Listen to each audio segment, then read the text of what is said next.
ඔයාගේ ආදර වචන හරි හැඟුම්බරයි. හැබැයි දැන් ඒව මට ඇහෙන්නේ. ඒ කිසිම දෙයක් ඇහෙන්නේ නැති වුණහම මගේ හිතත් මැරිලා වගේ. ඔයාට මතකද දන්නේ? එක දවසක්වත් මාව නොදැක ඉන්න බැරි වුණා ඔයාට. ඒ වුණාට පස්සේ මාව මුණ ගැහිච්ච එක, මගෙත් එක්ක කතා බහ කරපු එක ඔයාට දුකක් කියලා හිතුණද දන්නේ? ඔයාගේ හදවතේ කොහේ හරි කොනක මම ඉන්නවද? අපේ කතාව ඔයාට මතකද?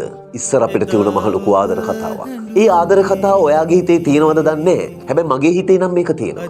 ඔබේ පෙම්ව දන්නේ නැසුණාට හදේ පෙම් හැඟුම් තාම තියෙනවා මගේ. ඒ ආදර කතාව මට නම් තාම මතකයි. ඔබට මතකද නැද්ද කියලා මන් දන්නේ. හැබැයි මට පුළුවන් ඔයා හීනෙන් හරි එකපාරක් පෙනුනොත් ඒ ආදර කතාව කියන්න. මොකද මම මැරෙනකම් මට ඒ කතාව මතක වෙන්නේ නැහැ. මොකද ඒක තමයි මගේ එකම ආදර කතාව. එදා මෙන් දිලෙන්නේ විලේ මල් නෙළුම් නෑ එදා මෙන් පිපෙන්නේ